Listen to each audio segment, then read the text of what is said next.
Բարև ձեզ։ Դուք եթերում ենք, փաստորեն դուք այսօր եկել եք այստեղ, ի աջակցություն Գագիկ Ծառուկյանին, ասեք առհասարակ ինչ մտահոգություններ ունեք եւ ինչ կարծիք ունեք։ Գագիկ Ծառուկյանը մեր սպորտային ղեկավարն է եղել 2004 թվականին նա եկավ Օլիմպիական կոմիտեի նախագահ եւ ես հիշում եմ 2000 թվականին 2004-ին մեդալ չկար, ընդամենը մի մեդալ էր եւ նրա գալուց հետո ընդամենը 4 տարի օլիմպիական ցիկլ անցավ, այդ մարդը 6 հատ մեդալ եղավ, մեր երկրին եղավ նրա աջակցությամբ եւ նա այդ դաշտը ստեղծեց մարզիկների համար եւ այդ մարդուն մենք միշտ գնահատում ենք ձեր ալիքով միշտ իմ շնորհակալությունը հայտնել եմ հիմա էլ պարոն եկե որ իմ աջակցությունը հայտնեմ նրան եւ թող նրան համբերություն լինի, տոկունություն լինի, շուտ այս ամեն ինչը վերջանա, կայք գործի շարունակի։ Դուք հավանաբար այս ամբողջ գործընթացին հետևել եք զուտ մարդկային տեսակետից ինչ կարող եք ասել, քանի որ տեսանք թե ինչպես ձերբակալությունը եղավ, հետո կալանավորումը, սա ինչ ազդակյան առհասարակ ուղղում։ Ընդհանուր ես որ նայում եմ, ասենք, իրավաբանական հարցերով ես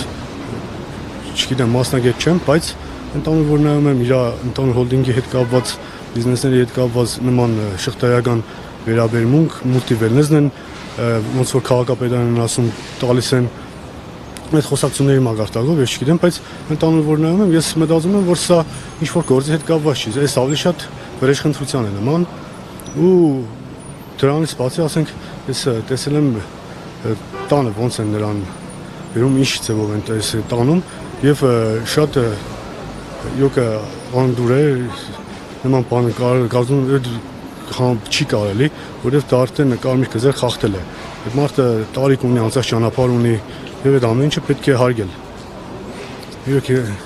Ես իմ աջակցությունը հայտնում եմ նրան, ցանկանում եմ, որ շուտ այս ամեն ինչը կարգավորվի եւ դուրս գա։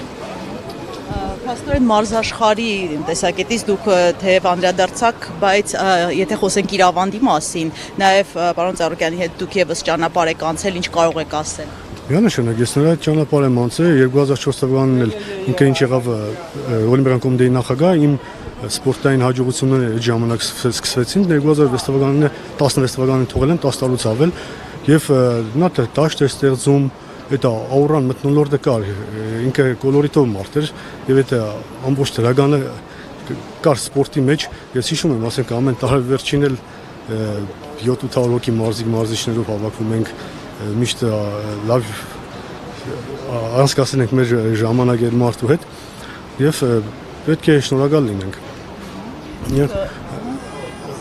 Դուք մուլտիվելնեսի մասին նոր նշեցիք, բայց Օլիմպիավանը նույնպես փակ է, գիտենք, որ այնտեղ բազմաթիվ երեխաներ էին գնում, մարզումներ անցկացնում, այս մասով ինչ կարող եք ասել։ Եթե փակվել է Օլիմպիավանը, միանշանակ դա մարզիկների բոլորի աշխատանքը կխաթարվի եւ ես կարծում եմ, որ նամանավանդ ասենք սպորտին չպետք է գտնեն, թողնեն, որ այդ մարդիկ կարողանան իրենց մարզումները տանեն, որովհետև դա նպաստում է մեր երկրի դրոշը բարձրացնելուն, պետք է բաներ կա, որ հանգիստ լինեն։ Շնորհակալություն։ Շնորհակալ։